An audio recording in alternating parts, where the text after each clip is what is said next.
না, আমি অনূর্ধ্ব-19 জাতীয় ক্রিকেট 3 বার খেলেছিলাম আমি যখন স্টুডেন্ট ছিলাম। তো ক্রিকেটটাই আমার ভালো লাগতো। আমি ওপেনিং ব্যাটসম্যান এবং স্পিনার ছিলাম।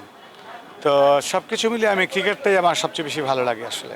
না, সেটা না, আমাদের যে আসিফ আকবর আজকে বিসিবির পরিচালক হলো, আসিফের সাথে আমার কুমিল্লা মাঠে আমি যখন অনূর্ধ্ব-19 জাতীয় ক্রিকেট খেলতে গেছিলাম, কুমিল্লা বরং চাঁদপুর বনাম চাঁদপুর, তখন দেখা হয়েছিল মাঠে। তো সেটা একটা ভালো অনুভূতি যে আসিফ আমার সাথে একই মাঠে খেলেছিল। তা আসিফ এখন পরিচালক হয়েছে। আসিফকে অভিনন্দন আপনাদের মাধ্যমে।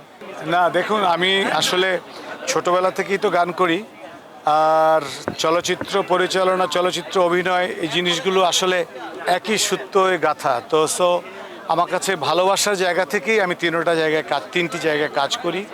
তো এখানে আসলে সেপারেশনের কোনো সুযোগ নেই। প্রত্যেকটা ক্ষেত্রই একটা বিরাট জানার বিষয়, শেখার বিষয় এবং জাতিকে সাংস্কৃতিকভাবে সমৃদ্ধ করার বিষয়। তো এখানে আসলে আলাদা করার কোনো সুযোগ নেই। প্রত্যেকটি সাবজেক্টই আমার কাছে অত্যন্ত শিক্ষণীয় এবং অত্যন্ত আনন্দদায়ক এবং মনোমুগ্ধকর। দর্শকদের উদ্দেশ্যে বলবো যে সুস্থ সংস্কৃতি বিকাশে আপনারা বাংলা চলচ্চিত্রের সাথে থাকবেন, বাংলা সংস্কৃতির সাথে থাকবেন।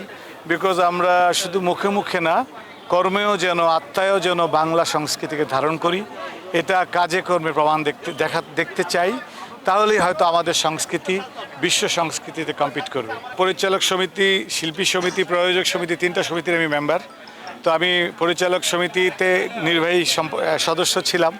তো সেই হিসেবে সমিতির সদস্যদের সাথে একাত্মভূত হয়ে আসছি, কিন্তু অ্যাট দ্য সেম টাইম আমি শিল্পী। দুটো সংগঠনই আমার আত্মার সংগঠন, দুটো সংগঠনের জন্য আমার শুভকামনা।